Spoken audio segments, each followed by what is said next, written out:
Buti naman, di ka nakapang-horror ni makeup. Kailangan ka pang pagsabihan ni Miss Cindy para matauhan ka. Uy! Sino ba yung ka-text mo? Si Ate Carol, girlfriend ni Kuya. Di ba break na sila? Ba't tinetext mo pa? Just because nag-break sila, hindi ibig sabihin nun, sila ang closest namin. Pero tinutoy mo yung kuya mo. Di ba dapat galit ka pa sa kanya? Nag-explain na si Ate Carol sa akin. Hindi siya nag-cheat. Yun lang yung inassume ng kuya ko, kaya ayun, napuno siya. At yun yung ginawa niyang reason para makipag-break. Maniwala ka naman. Next, mabait si Ate Carol, okay? Alam mo, Sans, mabait na ako mabait. Pero dapat di ka nangyayalam sa gulo nila eh. Eh, gusto ko makipagbalikan kasi... Pwede ka naman maging close sa ex ng kuya mo na hindi sila nagre-reconcile. Siyempre, iba pa rin ko sila, diba? O ngayon, di na ako makakapag-shopping kasama si Ate Carol. Bawas bonding pa. Ayun! Lumabas din. Gusto mo si Carol kasi pinag-shopping ka niya. Hindi ah! Anong kala mo sa akin? Materialistic? Gusto mo sagutin ko yan? Di na nga. Lagi naman negative tingin mo sa akin eh. Ang tawag naman ito?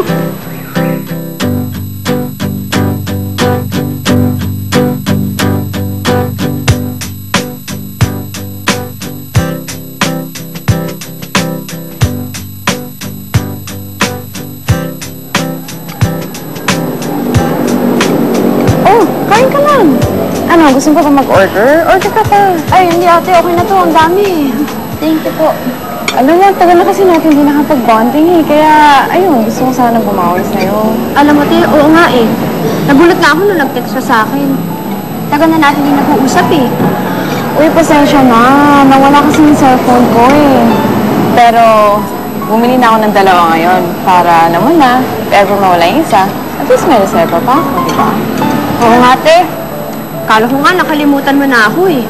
Diyos ko, pwede ba naman yun? Gusto na pala kuya mo? Si Kuya, okay naman. Hindi siya tulala, tulad nung dati. Back to normal na siya eh. So, masaya na pala siya ngayon. May bagong girlfriend yun, no? Ay, te, wala naman ata. Wala naman ako nakikita eh.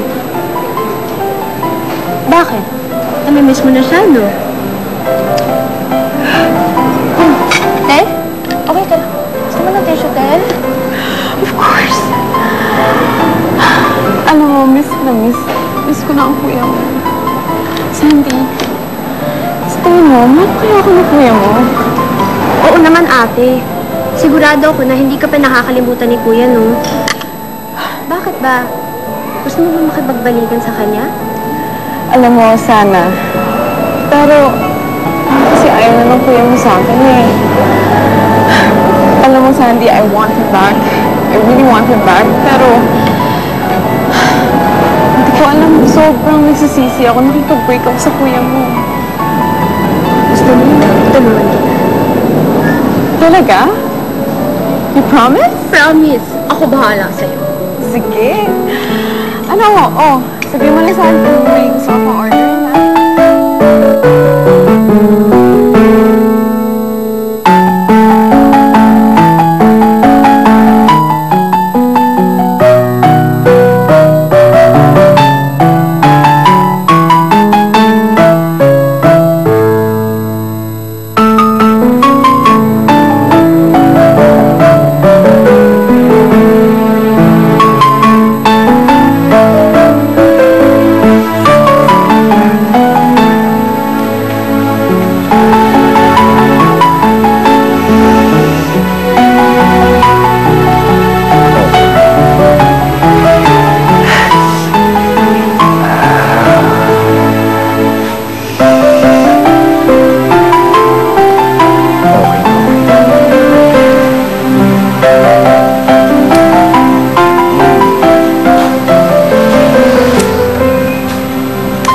Hi, baby sister. Wow!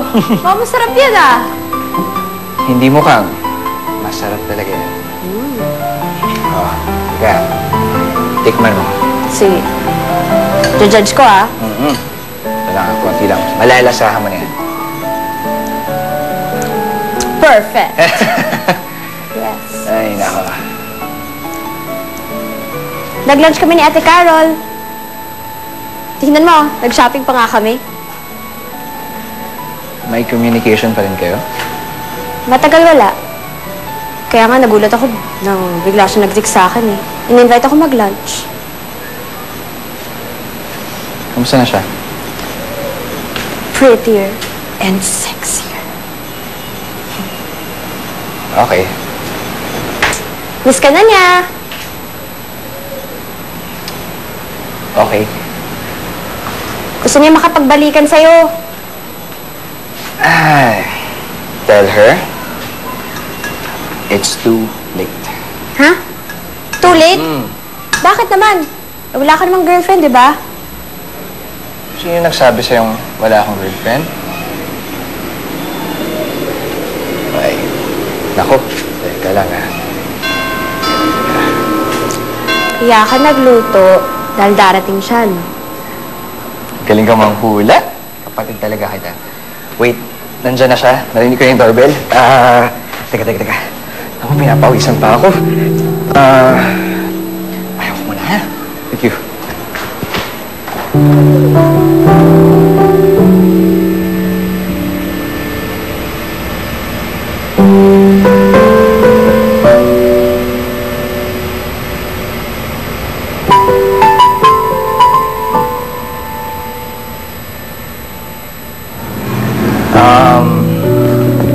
Karen, this is my baby sister, Sam. Hello. It's nice to meet you. Oh, teka. Have a seat. Sorry, pinapawisan ako ah. Naku-conscious ako. Dito eh. Upo ka muna doon, ha? Teka lang. May kukunin pa ako. Kuya, di hamak. Mas maganda si Ate Carol dyan, no?